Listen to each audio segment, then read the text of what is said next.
வணக்கம்ங்க. Actually toadies little princess அப்படிங்கிற வார்த்தை தான் ரொம்ப ஃபெமிலியராக நம்ம கேட்போம். இப்போ வந்து அம்மா பையனோட பாண்டு வந்து ரொம்ப அதிகமாக கேட்குறோம். மம்மிஸ் லிட்டில் பிரின்ஸ் அப்படின்னு சொல்லலாம்.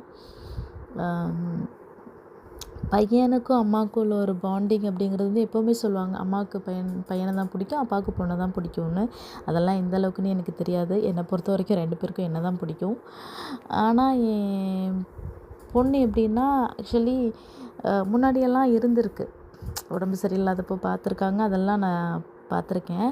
ஆனால் இந்த தடவை வந்து சைமல்டேனியஸாக பையனுக்கு பொண்ணுக்கு அடுத்து எனக்குன்னு இப்படி அந்த வைரல் இன்ஃபெக்ஷன் அந்த ஒரு சர்க்கிள் வரும்போது நான் பசங்களை பார்த்துக்கிட்டேன். அப்போ அவங்களுக்கு அது எதுவும் பெருசாக தெரியல. பட் எனக்கு உடம்பு முடியல, நான் படுத்துட்டேன். அப்படிங்கும்போது அது அவங்கள எந்த அளவுக்கு பாதித்தது, எஸ்பெஷலி பையனை எவ்வளோ பாதித்ததுங்கிறது எனக்கு இப்போ தான் ரியலைஸ் ஆச்சு. முதல் நாள் ரொம்ப சிவியராக இருந்துச்சு எனக்கு இன்ஃபெக்ஷன். ஸோ என்னால் சுத்தமாக ஏந்துக்கவே முடியல. அப்போ ஒரு நாள் பார்த்தான். பட் அவன் தான் எனக்கு வந்து கொஞ்சம் அவளை விட பெரியவங்கிறதால சுடு தண்ணி வச்சு கொடுக்குறது, மாத்திரை எடுத்துகிட்டு வர்றது இதெல்லாம். 2வது நாள் பார்க்குறான். 3வது நாள் வந்து என்னை எழுப்புறான். அம்மா எந்திரிச்சுக்க. இல்லை தம்பி, எனக்கு தலைவலிக்குது, சுத்தமாக எந்திரிக்க முடியலை அப்படின்னு சொல்லும்போது, இல்லைம்மா நீ இல்லாமல் இந்த வீடே பிரைட்டாக இல்லை, எனக்கு ஏதோ மிஸ் ஆகுற மாதிரி இருக்குது அப்படின்னு.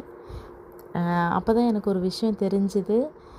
அவங்களோட உலகம் எவ்வளோ சின்னதில்லை, நம்மளோட உலகம் எவ்வளோ அழகானதில்லை. அது ரெண்டுமே நாம் அவங்கக்கிட்ட நம்ம ப்ரெசன்ஸை காட்டாத போது வாடி போகுது அப்படின்னு எனக்கு ரியலைஸ் ஆச்சு. கண்டிப்பாக இது இனிமேல் நடக்க விட மாட்டேன். நிறைய அம்மாக்கள் இந்த ஸ்டேஜை கடந்து வந்திருப்பீங்க.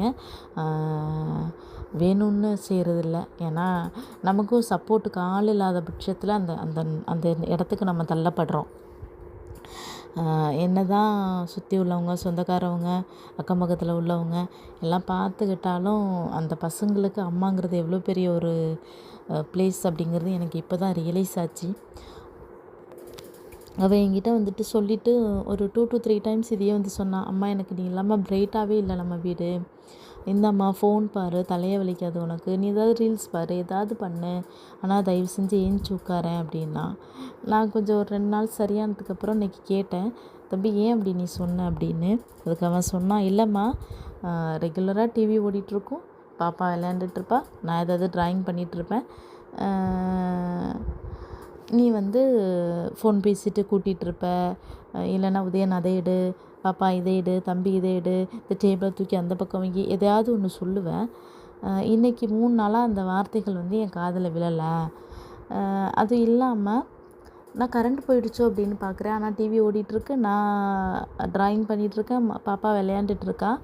பட் நீ மட்டும் அங்கே ப்ரெசன்ஸ் இல்லை, உன்னோடது மட்டும் ப்ரெசன்ஸ் இல்லை கையில். எனக்கு அப்போ தான் ரியலைஸ் ஆச்சு, நம்மளோட பிரைட்னஸை கொடுத்தது அம்மா தான்னு. அதனால தான்ம்மா நான் வந்து உங்ககிட்ட சொன்னேன்னா, பாருங்கள் அது எவ்வளோ பெரிய பாதிப்பை உண்டாக்கியிருக்குன்னு. சாரிடா கண்ணா, இனிமேல் அந்த மாதிரி சுச்சுவேஷனுக்கு நான் உங்களை வைக்க மாட்டேன். இந்த மாதிரி எத்தனை பேர் ஃபேஸ் பண்ணியிருக்கீங்க சொல்லுங்கள். Thank you so மச்ங்க.